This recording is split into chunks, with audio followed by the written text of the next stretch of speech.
Autre sujet à présent, toujours au cœur de l'agenda présidentiel, le président de la République, Alassane Ouattara, était vendredi dernier à Conakry pour participer au 21e sommet de l'Union du fleuve Mano. L'occasion pour les chefs d'État des 4 pays membres de se pencher sur les questions liées à la sécurité transfrontalière. Le point de ce sommet avec Awa Touré. L'Union du fleuve Mano est le regroupement de 4 pays d'Afrique de l'Ouest à des fins de coopération et d'intégration régionale.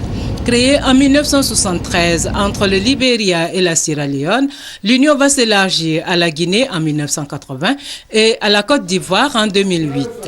Elle tire son nom du fleuve Mano qui sert de frontière entre le Libéria et la Sierra Leone.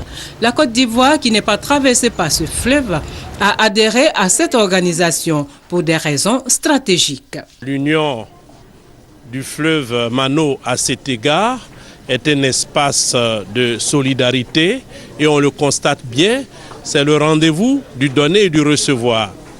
La Côte d'Ivoire est de retour sur le plan international en Afrique. C'est le président Alassane Ouattara qui est président en exercice de la CEDEAO. Il y a d'autres avantages, je citerai par exemple, actualité oblige, le fait qu'une coopération s'instaure entre le Libéria et la Côte d'Ivoire pour contrôler la frontière entre les 2 pays.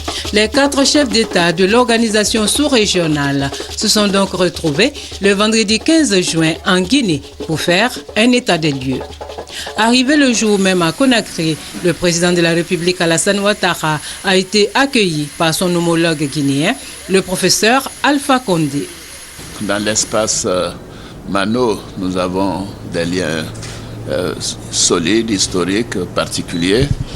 Je suis sûr que cette réunion nous permettra de prendre les mesures adéquates pour renforcer la paix et la sécurité dans notre sous-région, mais également aussi de parler des questions économiques et financières. Direction ensuite les cases de Bellevue, cadre choisi pour ce 21e sommet de l'Union du fleuve Mano. L'intégration que nous visons à travers les différents groupements intergouvernementaux est celle qui nous amènera à bâtir une Afrique sans frontières, c'est-à-dire une Afrique des peuples.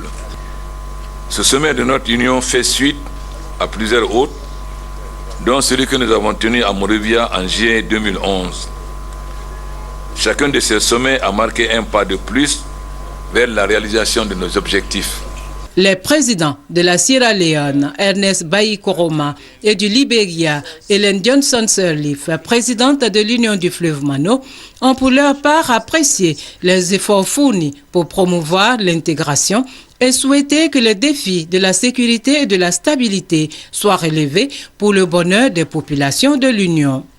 Pour relever ces défis, le président Alassane Ouattara préconise le renforcement de la coopération entre les pays membres.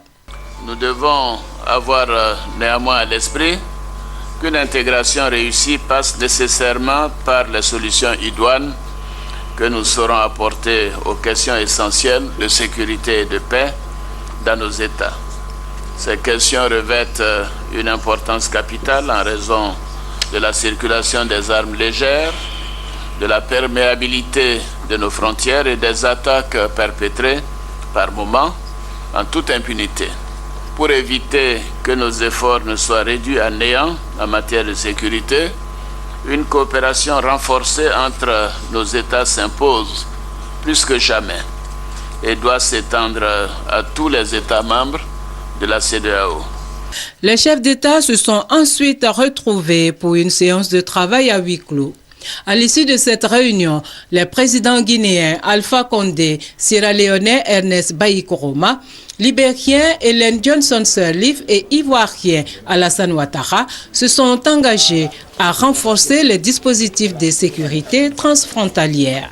Ils ont invité la CEDEAO à prendre toutes les dispositions nécessaires pour le retour à l'ordre constitutionnel au Mali et en Guinée-Bissau.